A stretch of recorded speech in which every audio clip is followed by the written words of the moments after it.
عام طور پر لوگ غلطی کر جاتے ہیں، غصے میں تینوں طلاقیں دے مارتے ہیں۔ یہ ایک معاشرتی غلطی ہے جس کا مجموعی طور پر ہمارے احباب شکار ہیں۔ طلاق دینی ہو تو وقفے وقفے سے طلاق دینی چاہیے، ہر طور میں ایک طلاق دینی چاہیے، مہینہ ٹھہر کے یا ایک طور انتظار کر کے۔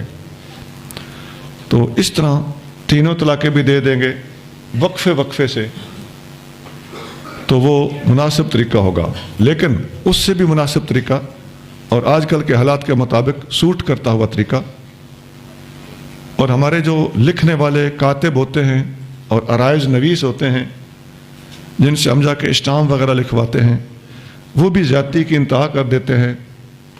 ان کو لکھنا لکھانا علماء سے سیکھ لینا چاہیے۔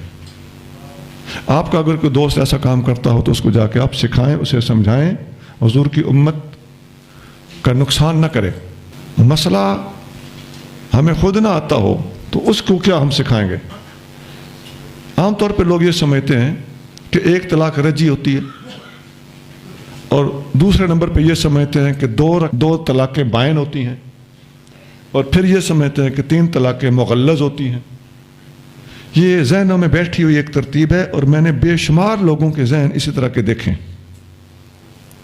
کہ جی 1 رجعی، 2 بائن اور 3 مغلظ، بڑی سوکھی ترتیب بنائی ہے۔ یہ بات غلط ہے۔ ایک بھی رجعی ہوتی ہے، دوسری بھی رجعی ہوتی ہے، اور تیسری مغلظ ہوتی۔ ایک طلاق دے کر بھی 3 حیض کے اندر رجوع کیا جا سکتا ہے، 2 طلاقیں دے کر بھی 3 حیضوں کے اندر رجوع کیا جا سکتا ہے، اور اگر 3 دے دیں تو آج اگر خدا نخواستہ کسی نے دی ہیں تو آج سے یہ رجوع کا حق ختم ہو جائے۔ آگے سنیے، اگر کوئی بندہ 1 طلاق دے دے تو 3 حیض کے اندر میں نے بتایا کہ رجوع کر سکتا ہے۔ دوسری طلاق اگلا بندہ دوسرے حیض میں دیتا ہے تو اس سے بھی رجوع کر سکتا ہے، لیکن ابھی تک اگر اس نے پہلی سے رجوع نہیں کیا تھا، وہ کھڑی تھی، تو پھر دونوں سے رجوع کی ابھی بھی گنجائش ہے، لیکن رجوع کے ٹائم پیریڈ کی ابتدا پہلی طلاق سے شروع ہوگی، وہاں سے اس کی ابتدا ہوگی۔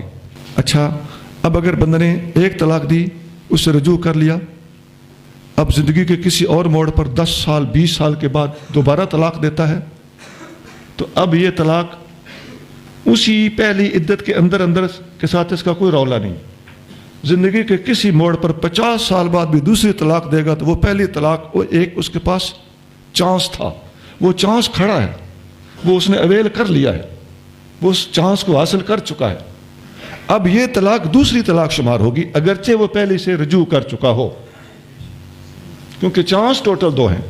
یہ نہیں کہ ایک بار رجوع کر لیا تو پھر اس کے پاس وہ 2 یا 3 چانس، جو تیسری جس سے مغلظ ہوتی ہے، وہ دوبارہ لوال ایسا ہو جائے گا۔ ایسا نہیں ہے، 0-0 نہیں ہوگا،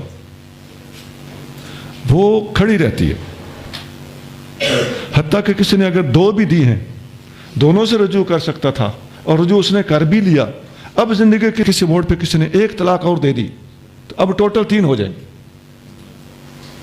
وہ 2 طلاقیں واقعی واپس ہو چکی ہیں، اب وہ میاں بیوی بن سکتے تھے اور بن گئے، ٹھیک ہوا، لیکن اب کوئی چانس نہیں تھا۔ اب اگر غلطی کرے گا، طلاق دے گا، تو اب وہ ٹوٹل 2 جو پہلے وہ چانس اویل کر چکا ہے ان کے ساتھ شامل ہو کے یہ تیسری طلاق واقع ہو جائے گی۔ یہ تھوڑا سا غور کرنے کا مسئلہ ہے، مشکل تو ہے کوئی۔ یہ تو ہو گئی لفظ طلاق بولے تو۔ طلاق کا لفظ بول کے کوئی کہے نا کہ تجھے طلاق ہے، تو اس طلاق کو کہتے ہیں صریح طلاق۔ کون سی طلاق؟ سواد کے ساتھ، صریح، آخر پہ ہا ہے، حلوے والی۔ تو طلاق صریح بولیں تو اس کی یہ ساری ڈیٹیل تھی، صاف طلاق کا لفظ بولیں تو۔ اب دوسرا پہلو، اگر طلاق کا لفظ نہ بولے، کوئی ایسا لفظ بولے جس کے 2 معنی ہوتے ہیں، کہ اس کہنے والے کا مطلب طلاق ہو بھی سکتا ہے اور نہیں بھی ہو سکتا۔ جیسے کوئی کہے کہ جاؤ اگلا شوہر تلاش کرو، اب اگلا شوہر تلاش تب کرے گی کہ تو طلاق دے گا، اور اب اگر اس کی نیت ہی یہ تھی، وہ کہنا یہ چاہتا ہے کہ جب اگلا تلاش کرو، میری طرف سے تم بیوی نہیں رہی، طلاق ہو گئی ہے، تو ایسا لفظ ذرا اس پہ دماغ لڑائیے. اگر کوئی بندہ اپنی بیوی سے کہتا ہے اگلا شوہر تلاش کر، تو یہ لفظ کہنے کے بعد گنجائش بچتی ہی کوئی نہیں، کیونکہ اگلا شوہر تلاش تبھی کر سکتی ہے کہ یہاں سے بائن ہو چکی ہو. اگر ابھی طلاق رجی ہو، رجوع کی گنجائش ہو، تو ابھی تو تاند اڑی ہوئی ہے، ابھی وہ آگے شوہر نہیں تلاش کر سکتی. تو یہ لفظ کنائی ہے. کون سا لفظ ہے؟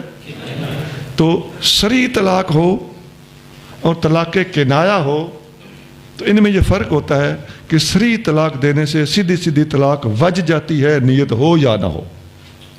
اور کنائے کا لفظ بولنے سے، جس کے دو معنی ہو سکتے ہیں، اس لفظ کے بولنے سے پھر پوچھا جائے گا طلاق دینے والے سے کہ تم نے یہ لفظ کس نیت سے کہا ہے. وہ کہے گا میں نے غصے میں کہا ہے، تو میرا مطلب طلاق کا نہیں تھا. صرف غصہ کام نہیں دے گا، صاف بولے کہ میں اس سینس میں کہہ رہا تھا، طلاق کی نیت سے نہیں کہہ رہا تھا، تو وہ طلاق نہیں ہوگی. یعنی کنائی طلاق کے اندر نیت ضرور شمار ہوتی ہے. طلاق صریح میں نیت کا کوئی رولا نہیں.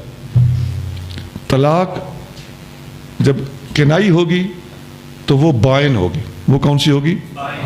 وہ طلاق بائن ہوگی، یعنی جدا کر دینے والی طلاق.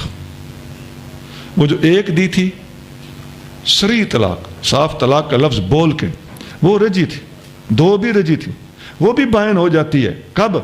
جب عدت گزر جائے. کب ہوتی ہے؟ عدت گزر جائے. لیکن کنائی طلاق بائن کب ہوتی ہے؟ جیسے ہی منہ سے نکالی جائے اسی وقت بائن ہو جاتی. اب عدت وہ گزارے کی، کیونکہ عدت کا ایک اصول اپنا ہے، لیکن اب وہ بندہ اس طلاق کو واپس نہیں لے سکتا. تو طلاق بائن ہو جائے تو پھر نکاح کرنا پڑتا ہے. صریح طلاق دے دی جائے تو عدت گزرنے سے پہلے پہلے واپس بھی ہو سکتی ہے، ایک ہو یا دو، وہ ہوتی ہے رجی. اور عدت گزر جائے تو وہی ایک یا دو ہوں تو وہ بن جاتی ہے بائن. اب بائن کا مطلب ہے بینونت کہتے ہیں جدائی کو. نکاح اب عدت کے بعد نکاح کرنا پڑے گا، اب رجوع نہیں ہو سکتا. لیکن جو کنائی ہوتی ہے وہ بائن ہوتی ہے، اور وہ طلاق دیتے ہی بائن ہو جاتی ہے. تو وہ ادھر ایک منٹ کے بعد بھی اگر وہ رجوع کرنا چاہے تو نہیں کر سکتا، اب نکاح دوبارہ کرنا پڑے گا. یہ تھوڑی سی ڈیٹیل تھی.